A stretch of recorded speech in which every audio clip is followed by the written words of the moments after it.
প্রস্তুত ইউরোপীয় ইউনিয়ন। বিকেলে নির্বাচন কমিশনের সঙ্গে বৈঠক শেষে এই কথা বলেন ইইউর প্রতিনিধিরা। এ বিষয়ে আরও জানাতে নির্বাচন কমিশন ভবন থেকে সরাসরি যুক্ত হচ্ছেন সানি মৃধা। সানি, বৈঠক শেষে আর কি জানালেন ইইউর প্রতিনিধিরা আমাদের? এছাড়াও মনোনয়নের আপিল নিয়ে কোনো তথ্য আছে কিনা?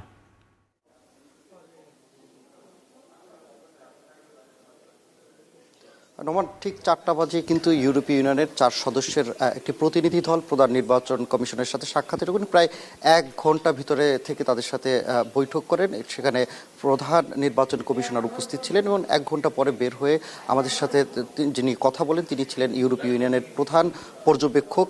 তিনি বলেছেন আইভার্স ইভাস, উনি বলেছেন যে গণতন্ত্র প্রতিষ্ঠায় সুষ্ঠু নির্বাচন আয়োজন করতে অন্তর্বর্তী সরকার এবং নির্বাচন কমিশনকে সব ধরনের সহযোগিতা তারা করবেন। একই সাথে তাদের কিন্তু পর্যায়ক্রমে অর্থাৎ 12ই ফেব্রুয়ারি জাতীয় ত্রয়োদশ সংসদ নির্বাচনকে সামনে রেখে কিন্তু 200 প্রতিনিধি তারা কিন্তু এখানে আসবেন বলে আমাদের তিনি জানিয়েছেন। এবং এই বিষয়ে বিস্তারিত জানাতে আগামী রোববার হোটেল রেনেসন্সে একটি সংবাদ সম্মেলন আয়োজনের কথা তারা বলেছেন। এরপরে কিন্তু তারা এখান থেকে স্থান ত্যাগ করেছেন। এখানে যিনি আইভার্স ছিলেন, যিনি প্রধান পর্যবেক্ষক, তিনি জানিয়েছেন তিনি ছাড়া বাকি যে সদস্যরা তিনি সবে মাত্রই বাংলাদেশে আসছেন এবং তারা নির্বাচনকে পর্যবেক্ষণ করতে তারা আসছেন এবং এই উনি ছাড়া বাকি যে 4 জন তারা কিন্তু এই পর্যবেক্ষণ করার জন্য বাংলাদেশে নির্বাচন পর্যন্ত থেকে যাবেন। এরপরে তিনি চলে যাবেন, আবার তিনি আসবেন বলে এমনটা আমাদেরকে জানিয়েছেন। এর আগে যদি আমি বলি, সকাল থেকে আজকে আপনাকে জানিয়ে রাখি, চতুর্থ দিনের মতো যাদের মনোনয়ন অবৈধ ঘোষণা হয়েছিল তারা আপিল করার সুযোগ ছিল। আজকে কিন্তু সেই আপিলের কার্যক্রম শুরুর দিকে একটু ধীরগতির দেখলে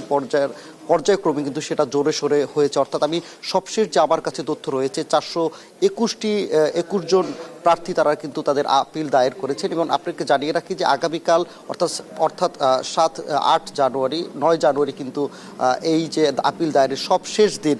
সো এই ক্ষেত্রে কিন্তু এখন পর্যন্ত 400-450 উপরে, যেহেতু আমাদের কাছে যে তথ্য আছে 723 জনের মতো মনোনয়ন যাদের অবৈধ ঘোষণা করা হয়েছে বিভিন্ন ত্রুটির কারণে, বিভিন্ন রকম যে মনোনয়নের বৈধ হতে যে ধরনের ব্যবস্থাগুলো দরকার, যে ধরনের চাহিদা দরকার সেগুলো পূরণ করতে ব্যর্থ হয় কিন্তু অনেকেরই মনোনয়ন অবৈধ ঘোষণা করা হয়। তবে তারাও কিন্তু আগামীকালকের মধ্যেই কিন্তু যারা অবৈধ ঘোষণা হয়েছে তাদের আপিল জমা দিতে পারবেন। তো নোমান, এই ছিল নির্বাচন কমিশন থেকে আমার কাছে সবশেষ।